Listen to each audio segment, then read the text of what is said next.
इस विषय के लिए कि प्रभु मैं क्या बोलूं, मैं कहाँ से शुरू करूं। तो प्रभु ने मुझे दिखाया एक ट्रे है, एक काफी बड़ा सा ट्रे है, और उस ट्रे के नीचे तरफ कुछ लगा हुआ है, जैसे कि कुछ ट्रे में भरा हुआ हो और नीचे कुछ चूह रहा हो या उससे थोड़ा बहुत कुछ नीचे गिरता हुआ हो। उसको खाने के लिए, उसको चाटने के लिए एक जीभ आई और वो उसको नीचे तरफ से चाटने लगी, ऐसा प्रभु ने दिखाया। मैं सोचता रहा कि प्रभु इसका क्या मतलब है। इसमें एक ट्रे है, इसमें कुछ खाने की चीजें हैं और एक जीभ भी इन्वॉल्व है जो जो चीजों को ले तो रही है, लेकिन उसे पता नहीं है क्या कि ऊपर में कुछ रखा हुआ है जो बहुत अच्छा है। वो नीचे जो खुरचन है, खुरचन से अच्छा है कि ऊपर की चीजों को खाया जाए। लेकिन एक प्रॉब्लम दिखी मुझे कि हाइट जो थी ना वो ऊपर था, वो ट्रे काफी ऊपर रखा हुआ है और जो व्यक्ति है वो बहुत नीचे है। उसको दिख नहीं रहा है कि ऊपर कुछ है। ऐसा मुझे लगा, उस दर्शन को समझने से मुझे समझ आया कि उस स्तर की एक शायद कोई व्यक्ति नीचे की तरफ से देख रहा है, ऊपर की तरफ थोड़ी हाइट की जरूरत है, उसको एक एक्सटेंशन की जरूरत है जिससे वो व्यक्ति उस ऊपर पहुंचे।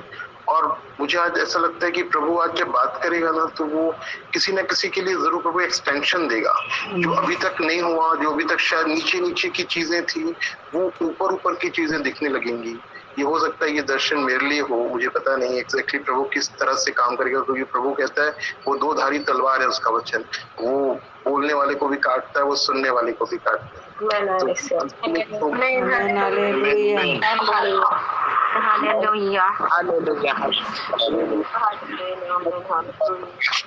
लेके आएंगी।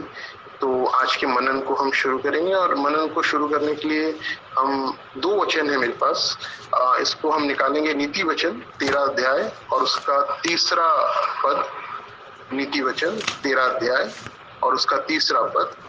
और पहले इसको पढ़ लेते हैं, उसके बाद फिर हम दूसरे वचन पे जाएंगे। जो अपने मुंह की चौकसी करता है वह अपने प्राण की रक्षा करता है, परंतु जो गाल बजाता है उसका विनाश हो जाता है। हालेलुया, आमीन। जी, ये अपने मुंह के बारे में है। जैसा आपने सुना कि जो अपने मुंह की चौकसी करता है वो अपने प्राण की रक्षा करता है। इसको थोड़ी देर में हम इसको समझेंगे। एक और वचन जो है वो है नीति वचन का ही 18वां अध्याय और उसका 21वां पद। नीति वचन 18 अध्याय 21वां पद। जीभ के वश में मृत्यु और जीवन दोनों होते हैं, और जो उसे काम में लाना जानता है वह उसका फल भोगेगा। आमीन, हालेलुया, आमीन, आमीन, हालेलुया। ये दोनों वचन जब हम पढ़ते हैं ना बहुत सिमिलर इनका मतलब लगता है। एक में लिखा है जो अपने मुंह की चौकसी करता है वो अपने प्राण की रक्षा करता है, परंतु जो गाल बजाता है उसका विनाश हो जाता है। दूसरे में लिखा है जीभ के वश में मृत्यु और जीवन दोनों होते हैं, और जो उसे काम में लाना जानता है वह उसका फल भोगेगा। ये जो दूसरा वचन है ना कि जो उसे काम में लाना जानता है वो उसका फल भोगेगा, ये बहुत टचिंग है, ये बहुत इम्पोर्टेंट लगता है मुझे। जब इसको इसके पहले कि मैं इसके मूल में जो मैं कहना चाहता हूँ, जो प्रभु ने वचन जो डाला है मेरे अंदर बोलने को, मैं वहां पहुंचूं, मैं एक छोटी सी, सबको पता है कि अब्राहम की एक स्टोरी है, लेकिन मैं फिर से एक बार बताना चाहता हूँ क्योंकि मुझे पता है कि कुछ ऐसे जरूर लोग होंगे जिनको नहीं पता अब्राहम के बारे में, उसके वंश के बारे में। एक बहुत छोटे से ब्रीफ में एक शुरू करता हूँ। एक व्यक्ति है जो अब्राहम नाम है जिसका, और उसने जो है परमेश्वर ने उसको बोला कि अपने देश को जहाँ वो रहता है उसको छोड़े और एक दूसरे जगह जहाँ पे परमेश्वर उसको बोलते हैं वहां वो जाए। तो अब्राहम अपना सब कुछ समेट के अपने एक भतीजे के साथ में वहां से निकला और उस दूसरी जगह में जो परमेश्वर ने उसको बताया था वहां आया, और वहां उसको परमेश्वर ने एक प्रॉमिस किया, क्योंकि उसके पास बच्चा नहीं था। परमेश्वर ने उसको प्रॉमिस किया कि वो उसके अंदर से जाति निकालेगा। तो परमेश्वर ने उसको एक जाति दिया। उसके लिए पहले उसको परमेश्वर ने एक पुत्र दिया, वायदे का पुत्र, उसका नाम है इसहाक। इसहाक को भी परमेश्वर ने बहुत आशीष दी और उससे दो उसके और बेटे उत्पन्न हुए। पहला बेटा है एसाव और दूसरा बेटा है याकूब। और इन दोनों बच्चों के लिए एक समय आया कि जो बड़ा बेटा है एसाव वो शिकारी है, लिखा है बाइबल में कि वो एक शिकारी है, बहुत चुस्त दुरुस्त व्यक्ति है, जो शायद बहुत चालाक होगा, क्योंकि शिकारी होना इतना आसान नहीं है। शिकारी होने के लिए धीरज चाहिए और आपको बहुत ज्यादा ताकत की भी जरूरत है, पेशेंस की भी जरूरत है और चतुर होने की भी जरूरत है। एक ऐसा व्यक्ति है। और एक दूसरा व्यक्ति है, उसका बेटा है, वो है याकूब, जो अपनी माँ के बहुत क्लोज है। शायद वो घर में अपनी माँ के साथ ज्यादा समय बिताता है, अपनी माँ की ज्यादा हेल्प करता है, इसलिए अपनी माँ के पास होगा। वो कोमल स्वभाव का है, बहुत शांत है लिखा है, और कोमल स्वभाव का व्यक्ति है, सीधा व्यक्ति है। उसका नाम है याकूब। और ये दोनों बच्चे जब बढ़ रहे हैं, एक पिता के क्लोज रहा, एक माँ के क्लोज रहा। पिता ने सोचा कि जो उसके क्लोज बेटा है, जो एसाव, जो बड़ा बेटा है, वो उसको आशीष देगा। और ये होता आया है, मतलब अब्राहम से इसहाक को आशीष मिली। इसहाक एक वो उनके इसहाक जो है वो सारा और अब्राहम दोनों का इकलौता बेटा था, उसको आशीष मिली। और उसके बाद जो बड़ा बेटा है, जो जेठा बेटा है एसाव, उसको आशीष मिलनी चाहिए थी, लेकिन उसे पता नहीं है कि एक दोनों के बीच में डील हुई है, और जिसने याकूब ने ऑलरेडी उस पहलौठा जो पद है वो खरीद लिया है एसाव से। ये चीजें हो सकता है याकूब इसहाक को इसके बारे में पता हो, या हो सकता है ना भी पता हो, लेकिन इस तरीके से ये एक घटना जो है बाइबल में लिखी हुई है। इसमें जो आशीष की बातें हैं ना, ये मेरा ध्यान यहाँ पे प्रभु लेके आए कि इसहाक जो है वो एसाव को आशीष देने के लिए बुलाया है, लेकिन उसकी माँ रिबेका ने एक प्लान किया कि नहीं, उसके बड़े बेटे को आशीष नहीं मिलनी चाहिए, आशीष उसके छोटे बेटे को मिलनी चाहिए, जो कि उसके बहुत क्लोज है। उसने तुरंत जब इसहाक ने डिमांड किया कि एसाव जाके एक शिकार करना अच्छा सा, और उसको लाके पकाना, और उसको मैं खाऊं और तुझे आशीष दूं। ये बातें रिबेका ने सुनी है, और रिबेका ने ये सेम चीज याकूब के लिए प्लान किया। घर में एक जानवर है, उसको उसने तुरंत फुर्ती के साथ जाके पकाया है, और उसको उसकी जो खाल है वो याकूब के ऊपर डाल दी है, क्योंकि एसाव जो है वो रोम वाला व्यक्ति है, बहुत रोम है उसके शरीर में। वो इस तरीके से छल के साथ वो वहां पे गया है, और इसहाक की आशीषें जो है उसने चुरा ली है, ये बोल के कि मैं एसाव हूँ, और सब चीजें एसाव की तरह बर्ताव किया उसने, और वो आशीषें जो है उसने चुरा ली। तो जब इस घटना को मैं पढ़ रहा था तो उस समय मुझे समझ नहीं आया, लेकिन थोड़े समय के बाद, जैसे मैंने बताया कि परमेश्वर की आत्मा जब बात करती है वो सिखाती है, उसने सिखाया मुझे कि वो जो शब्द कहे गए थे, ये मेरे मन में एक सवाल था एक्चुअली। ये सवाल था कि वो शब्द जो कहे गए थे याकूब को, यदि वो गलत डिलीवर हो गए, एक गलत व्यक्ति के पास वो चीजें चली गई, तो प्रभु वो कैंसल क्यों नहीं हुआ? वो आशीषें जो है वो कैंसल क्यों नहीं हो पाई? और वो ऐसा जैसे होता है ना, हमारे मुंह से कुछ गलत निकलता है, हम बोलते हैं प्रभु उसको क्षमा कर, इसको इस बात को धो दे प्रभु, ये इसके लिए नहीं था, ये गलती से मेरे मुंह से निकला। और वो उस एसाव को वापस वो आशीषें दे सकता था, लेकिन जैसा यहाँ पे लिखा हुआ है, हम पढ़ेंगे इसहाक की जो आशीषें, उत्पत्ति 27वां अध्याय और उसका 33 से लेके 38। उत्पत्ति 27:33 से 38। तब इसहाक ने अत्यंत थर-थर कांपते हुए कहा, फिर वो कौन था जो अहेर करके मेरे पास ले आया था, और मैंने तेरे आने से पहले सब में से कुछ कुछ खा लिया और उसको आशीर्वाद दिया, तब अब उसको आशीष लगी भी होगी। अपने पिता की यह बात सुनते ही एसाव ने अत्यंत ऊंचे और दुख भरे स्वर में चिल्लाकर अपने पिता से कहा, हे मेरे पिता, मुझको भी आशीर्वाद दे। उसने कहा, तेरा भाई धूर्तता से आया और तेरे आशीर्वाद को लेके चला गया। उसने कहा, क्या उसका नाम याकूब यथार्थ नहीं रखा गया? उसने मुझे 2 बार अड़ंगा मारा, मेरे पहिलौठे का अधिकार तो उसने ले ही लिया था, अब देख उसने मेरा आशीर्वाद भी ले लिया है। फिर उसने कहा, क्या तूने मेरे लिए भी कोई आशीर्वाद नहीं सोच रखा है? इसहाक ने एसाव को उत्तर देकर कहा, सुन, मैंने उसको तेरा स्वामी ठहराया और उसके सब भाइयों को उसके अधीन कर दिया, और अनाज और नया दाखमधु देकर उसको पुष्ट किया है। इसलिए अब हे मेरे पुत्र, मैं तेरे लिए क्या करूं? एसाव ने अपने पिता से कहा, हे मेरे पिता, क्या तेरे मन में एक ही आशीर्वाद है? हे मेरे पिता, मुझको भी आशीर्वाद दे।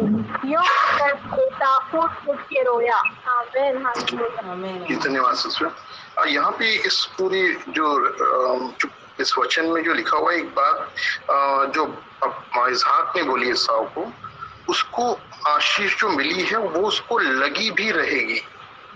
तब एसाव जो है वो बहुत रो रहा है और वो फूट फूट के बोल रहा है, क्या तेरे मन में और आशीष नहीं बची है? क्या तूने कुछ और सोचा नहीं है मेरे लिए? कोई आशीष, ऐसी कोई आशीष होगी जो तूने नहीं सोची है, वो मेरे को दे दे। ये सब क्यों हो रहा था? मुझे लगा कि ये तो आसान था ना, एक चीज उसको दी। क्यों ऐसा नहीं था उस व्यक्ति, क्यों उसने दोबारा नहीं दिया? क्योंकि हम यदि किसी को आशीष देते हैं, हम लोग एक कॉमन आशीष हर किसी को देते हैं, फलो फूलो बढ़ो। हम हर किसी को बोलते हैं फलो फूलो बढ़ो, और ये बहुत जगह पे हमने देखा है कि ये चीजें काम भी करती है। वो व्यक्ति आशीषित होता है, वो व्यक्ति हर तरफ से बढ़ता है। तो मैं सोच रहा था कि हम जो आशीष के वचन बोलते हैं उनमें और एक आशीष का वचन जो इसहाक ने बोला, दोनों में क्या डिफरेंस था प्रभु? कि उसने ऐसा चीजें बोली तो वो रिटर्न नहीं हो सकता था। तो ये चीजें मुझे प्रभु समझा रहे थे कि वो प्रभु की उपस्थिति में उसने कुछ बोला है। इसहाक ने कुछ ऐसा बोला है जो प्रभु की उपस्थिति में बोला है, और जब प्रभु की उपस्थिति में प्रभु का कोई जन कुछ बोलता है तो वो इंस्टेंट लग जाता है। ये जो है, ये सीखने की बात जो प्रभु की उपस्थिति में जब कोई प्रभु का जन कुछ बोलता है वो तुरंत लग जाता है। अब ये दो तरह से होता है, एक तो अच्छा होता है और एक तो बुरा भी होता है। अच्छा, जब आप किसी के लिए अच्छा बोलते हैं हम लोग, तो वो आशीष के रूप में अच्छा लगता है, और जब हम कभी कभी बुरा भी बोल देते ना, वो लग जाता है। ये ऐसे ही, मैं इसको एक अनुभव से मैं बताता हूँ। एक मेरे साथ एक अनुभव हुआ। मैं प्रार्थना से उठा और मेरा एक काम है कि जब मैं घर में होता हूँ, मैं जब अपने सुबह के समय मेरे बच्चे स्कूल जाते हैं, तो जैसे मेरा काम होता है कि मैं उठूं और बच्चों को उठाऊं और उनको ब्रश कराऊं, उनको नहलाऊं और स्कूल के लिए रेडी करूं, ये मेरा काम है। तो मैं उठा, अपने बच्चों को लेके मैं बाथरूम में गया और उनको मैं नहलाने लगा, तो मेरे बेटे को थोड़ी सी गुदगुदी हो रही थी। तो मैं उसको जब रगड़ रहा था, उसको गुदगुदी होने लगी, तो मेरे मुंह से निकला कि तू यदि मेरे को नहीं करने देगा ना तो अभी तेरे को ना खुजली हो जाएगी, ऐसा करके मेरे मुंह से निकला। और 2 घंटे के बाद में ना वो बच्चा मेरे पास आया, उसने बोला कि पापा मेरे को खुजली हो रही है। और जिस मतलब मैंने कमर के पास उसके, वो एक्चुअली मैं स्क्रब कर रहा था उसको, तो वहां पे मैंने बोला था कि तू नहीं मेरे को इधर छूने देगा ना, देखना तेरे को खुजली हो जाएगी। और वो वैसा हो गया 2 घंटे में, सिर्फ 2 घंटे में। तो मैं बहुत, जैसे उसने मेरे को बोला नहीं वर्ड, मैं बहुत मुझे दुख हुआ कि अरे ये क्या हो गया और ये कैसे हो गया। मुझे मेरे शब्द तुरंत रिमाइंड हो गए कि मैंने अभी थोड़ी देर पहले बोला था कि ये अभी इसको खुजली हो जाए, और ये हो गया। और मैं बहुत आश्चर्य के साथ में दुख भी हुआ मुझे, और फिर मैं बोलने लगा प्रभु से कि प्रभु मेरे से ना गलती हो गई कि मैंने ये शब्द मैंने गलत इस्तेमाल कर दिया।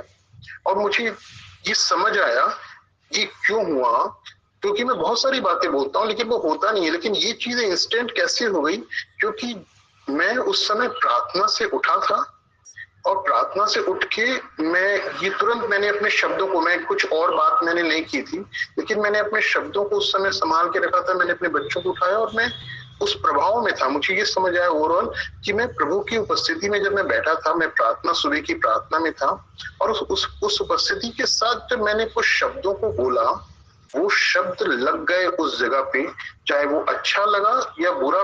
यदि मैंने कुछ अच्छा बोला होता तो वो अच्छी जगह पे लग जाते, लेकिन यदि मैंने कुछ बुरा बोला वो बुरी जगह पे लग गए।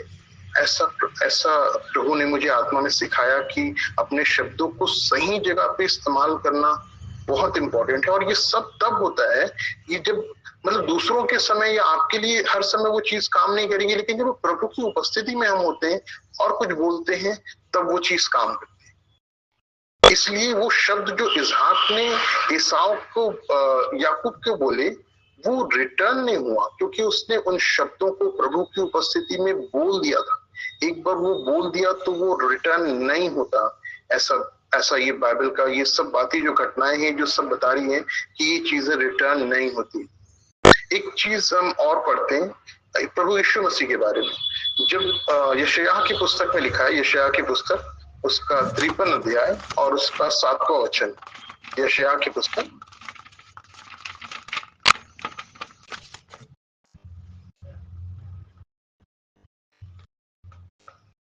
53 ना?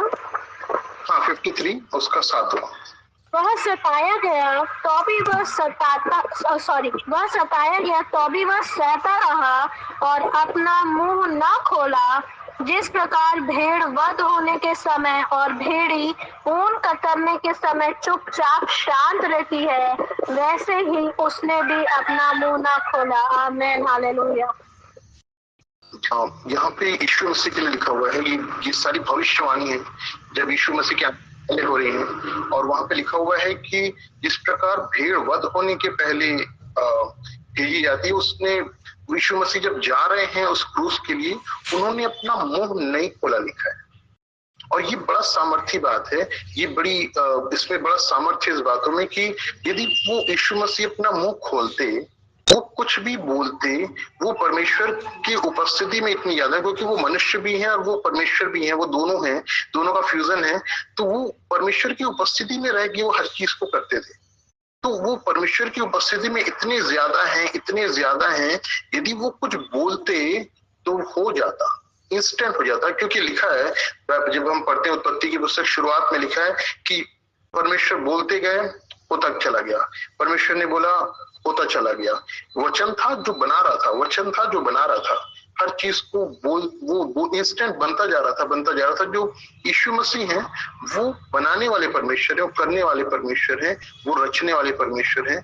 यदि वो कुछ बोलते उस टाइम पे, यदि उनके मुंह से एक गलत शब्द निकल जाता, तो सब कुछ जो है वो तबाह हो जाता। यदि हो सकता है कि हजारों लाखों स्वर्गदूत आ जाते और वो सब खत्म कर देते, चीजों को बदल देते, लेकिन जरूरी था कि कुछ ना बोला जाए।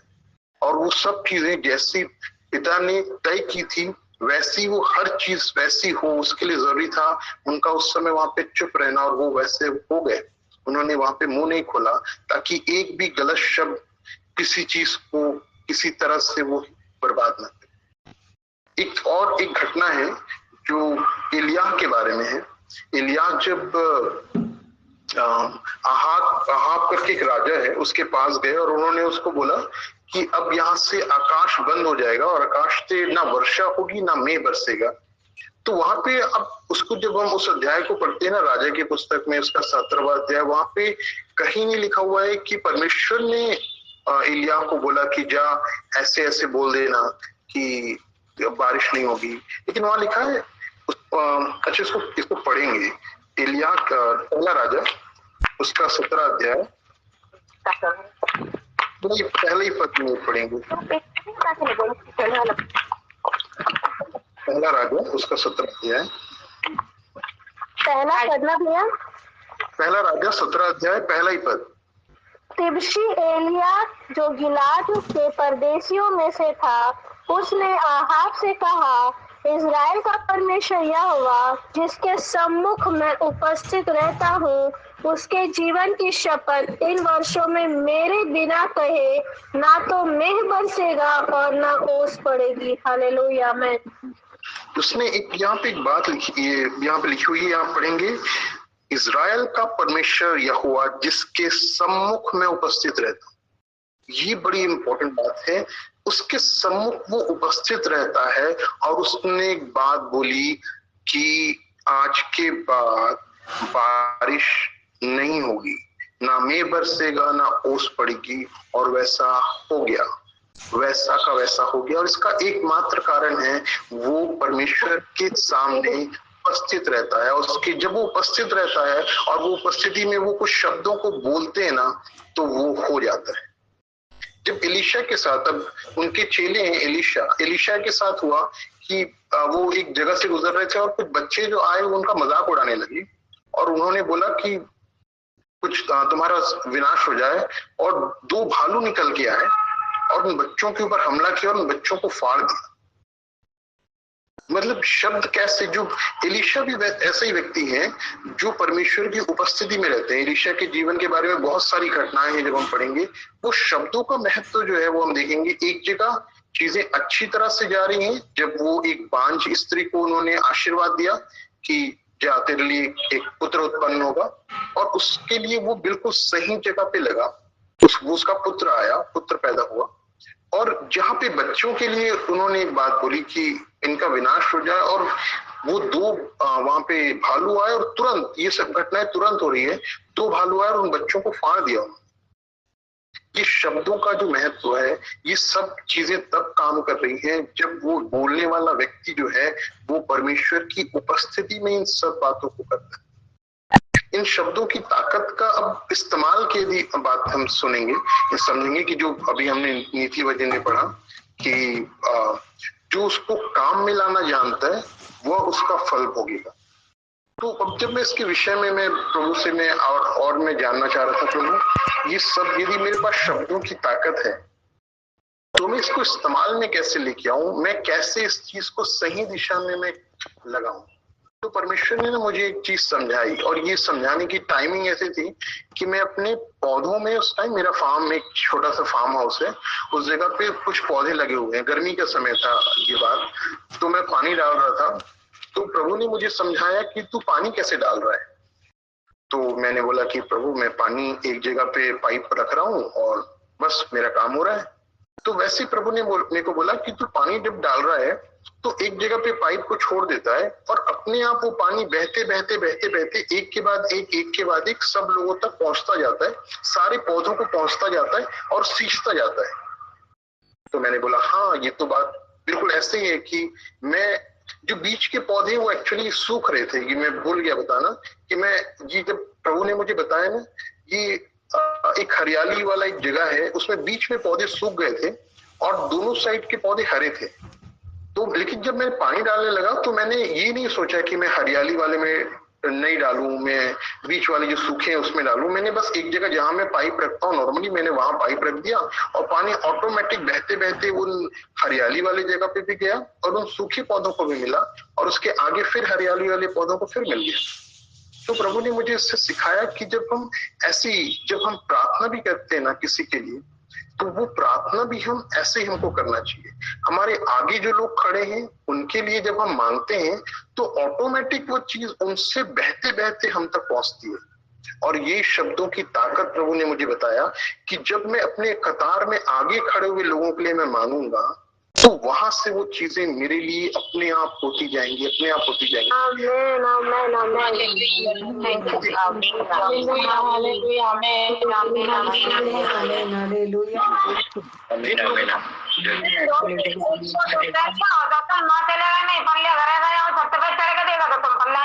विशाल सिस्टर प्लीज अपने माइक म्यूट करें।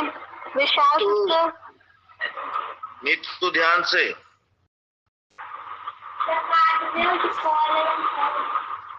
नीतू मोबाइल को म्यूट में कर लो। अंकल मैं कर रही हूँ यहाँ से। तो जो परमेश्वर ने जो सिखाया ना कि अपने आगे वालों के लिए तू प्रार्थना कर, और जब उन तक से चीजें ओवरफ्लो होंगी वो ऑटोमेटिक तुझे मिलती जाएंगी और तुझे ज्यादा उसके लिए प्रयास करने की जरूरत नहीं है। ये चीज मुझे समझ आई। और यदि आप लोगों ने देखा होगा कि बीच में कुछ टाइम आया जब मेरे पास मैंने बोला कि मुझे बोझ आ रहा है इन चीजों के लिए प्रार्थना करने के लिए, और मैं उसके लिए प्रार्थना कर रहा हूँ। और मैं बहुत सारी चीजों के लिए मैं अभी भी मैं प्रभु को धन्यवाद देता हूँ कि वो चीजें होंगी या हो रही हैं। तो प्रभु ने मेरे अंदर ना ये बोझ दिया कि तेरे से पहले जिन लोगों को जो चीजों की जरूरत है ना, उन लोगों के लिए तू मांग। उनकी जरूरत जब पूरी होगी ना तो ऑटोमेटिक प्रभु तेरी जरूरतों को प्रभु पूरा करेगा, क्योंकि वो चीजें ओवरफ्लो होंगी, वो पानी उन तक पहुंचेगा। उसके बाद तू जो सूखा हुआ है बीच में वो तेरे तक कैसे नहीं पहुंचेगा तू देख। और इन बातों से जब प्रभु ने मेरे को जैसे मैंने आपको बताया कि ये चीजें, ये अलग अनुभव है कि मैं पौधे में पानी डाल रहा हूँ और परमेश्वर का आत्मा मुझे बात करना सिखा रहा है, और ये चीजें मैं प्रैक्टिकली जब मैं इसको कर रहा हूँ और तो मैं इसका रिजल्ट भी देख रहा हूँ। ये चीजें जो घटनाएं आप लोगों ने ग्रुप में देखी होंगी कि वो 3-4 चीजों के लिए परमेश्वर ने मुझे बोला कि इन चीजों के लिए प्रार्थना कर, और इन चीजों के लिए जब तू प्रार्थना करेगा तो तेरे तक भी वो बातें पहुंचेंगी। और जब मैंने प्रार्थना की ना तो बहुत सारे लोग मुझे मिले, जो लोग मुझे पता चला कि इनकी जरूरतें बहुत अलग हैं और इनकी जरूरतें बहुत नीडी है, बहुत ज्यादा लोग बेचैन हैं और वो उन चीजों के लिए बहुत बेचैनी के साथ प्रार्थना कर रहे हैं। तो जब उनके लिए मैं प्रार्थना करना शुरू किया तो मेरे अंदर एक अलग तरह का सेटिस्फेक्शन आया कि प्रभु मैं अपने लिए नहीं मांग रहा हूं, मैं दूसरों के लिए मांग रहा हूं। और मुझे अब ये बात बहुत क्लियर है कि जो पहले जिसको जरूरत है, जो कतार में पहले खड़ा है, उस तक चीजें पहुंचते पहुंचते पहुंचते धीरे धीरे धीरे धीरे मुझ तक जरूर पहुंचेंगी। और ये विश्वास के साथ ये मैंने सीखा और ये मैं अब आपको मैं शेयर कर रहा हूं कि ये परमेश्वर का अनुग्रह है जो इस तरीके से काम करता है। तो आपने या मैंने जिससे भी सीखा है, हम अपने लोगों के लिए जिसको हमको पता चले कि उसको इस समय ज्यादा जरूरत है, चाहे वो काम की हो, चाहे वो पैसे की हो, चाहे वो किसी तरह की आशीष की हो, यदि हमको जरूरत है ना, उससे पहले हम ये देखें कि मेरे से ज्यादा जरूरतमंद इस समय कौन है। यदि हमको पता चले कि इस व्यक्ति को ज्यादा जरूरत है, आप उसके लिए कंटिन्यूसली प्रार्थना करना शुरू कर दें, और वो चीजें जब प्रभु उसके लिए करेगा, वो आशीषें आपकी ओर से भी आपके द्वारा होंगी।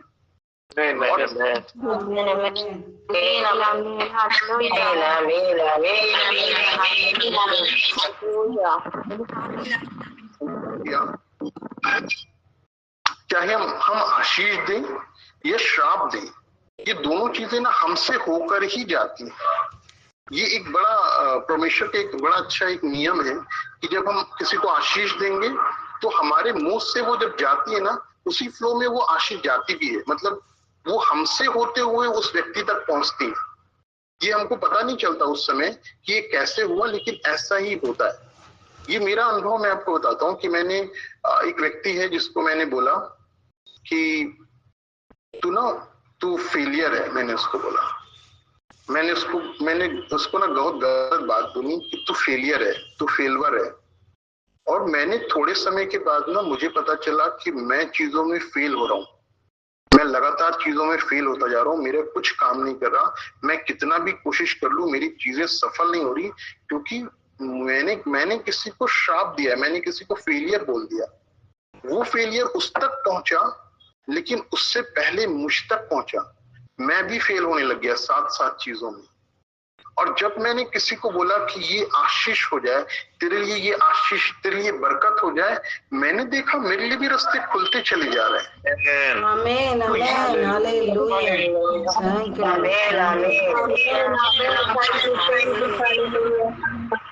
यू।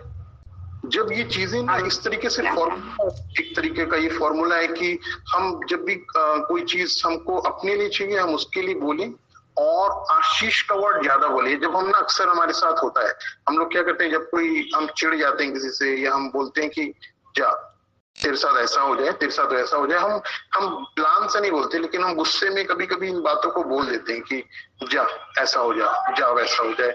लेकिन हम ये भूल जाते हैं उस टाइम पे, यदि हमारे शब्दों के साथ वो परमेश्वर की उपस्थिति जुड़ी हुई है ना, वो शब्द वैसे ही उसके लिए हो जाएंगे, और उस तक हो उसके पहले वो हम तक हमारे लिए भी हो जाएंगे।